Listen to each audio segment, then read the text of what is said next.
Sometimes I think people look at the person on the sideline, but they're like, I don't really know them.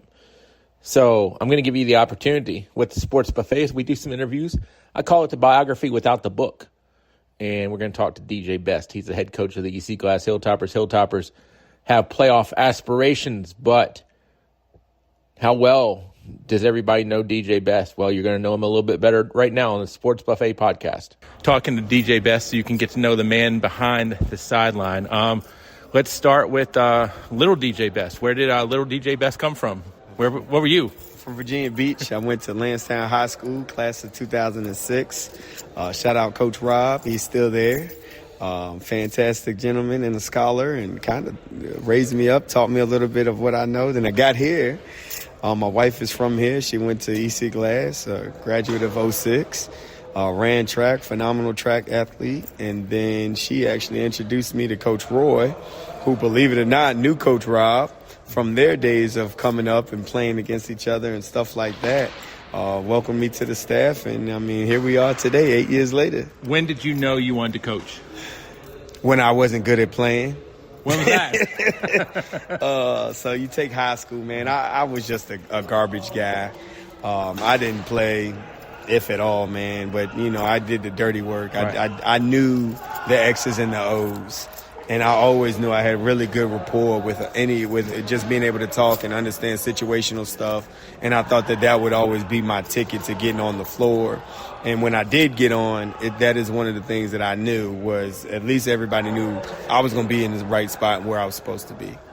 Coaching idols, whose brain did you like to pick? And even people that maybe are higher above than you, who do you view as an idol of coaching?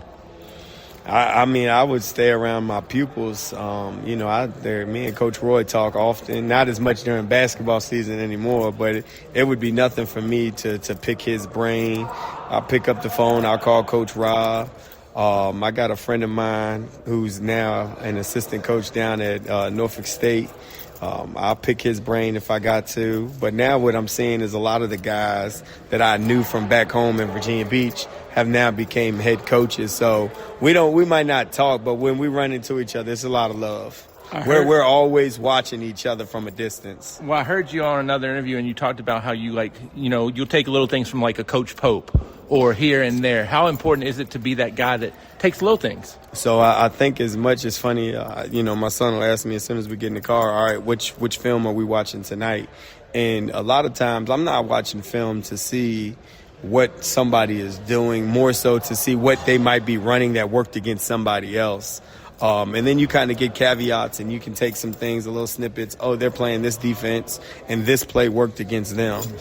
You watch college and stuff like that. And I'm like, if this works at the college level, it's got to be able to work at the high school level. And so you'll see some bases like that. But, Coach Pope has been in the game for a really long time. He's got a lot of wisdom with him. And you could just watch his flow and how he's built the program.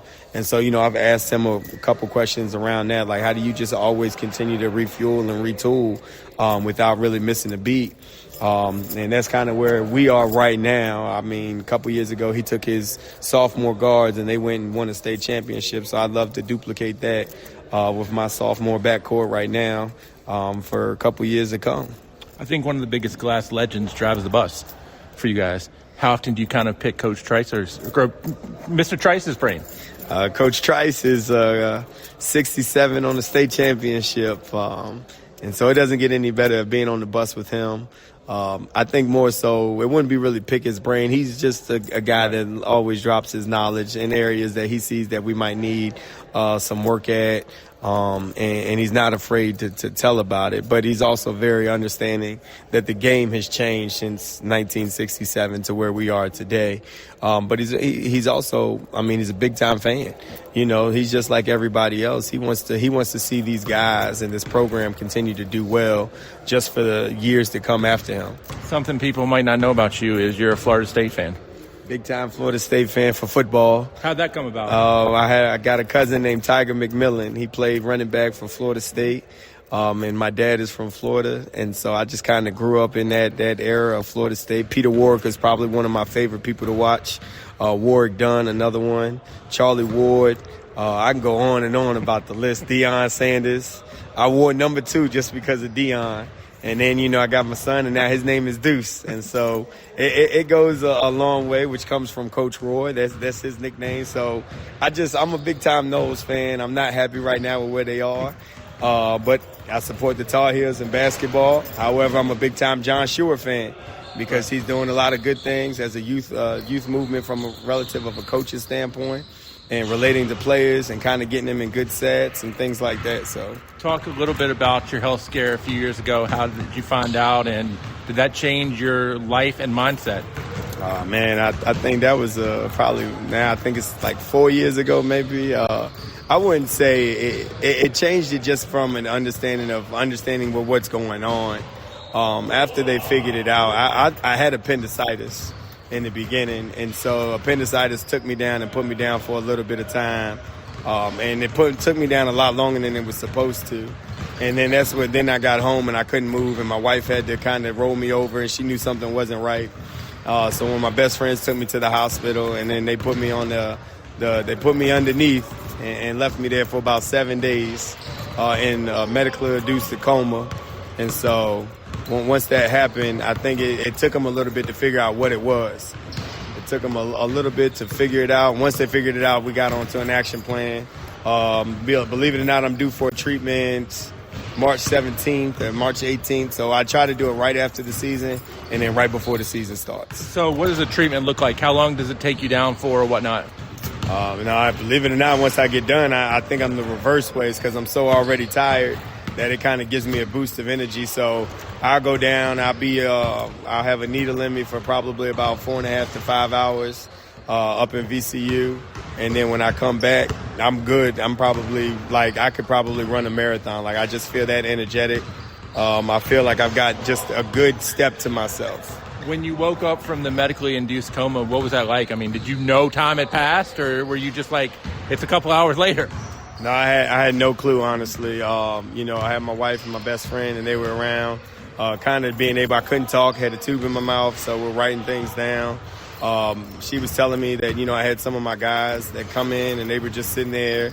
She told me Coach Jensen came by. I had no knowledge of all of these people coming by. And so it kind of gets me back to wanting to get this program down to the path of Richmond. I feel like I owe it to the city. They looked out for me while I was down.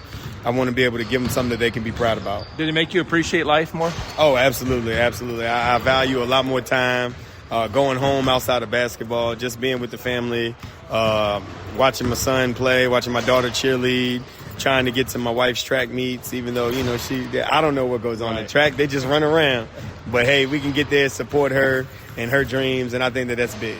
When DJ Best is gone, what do you want people to say about you? I want them to feel like I changed lives. Outside of the wins and losses, I want them to see young men and impact their community in a way that Coach DJ would be proud of. Now, final thing, give some advice. If somebody were going to needs advice on how to become a good father or, how to become a good husband, what's the secret sauce? I think we're all still learning the answers to that. I think that, from a standpoint of being a father, one of the things I actually got a lot of my younger players now have kids, so I feel like I'm already getting old.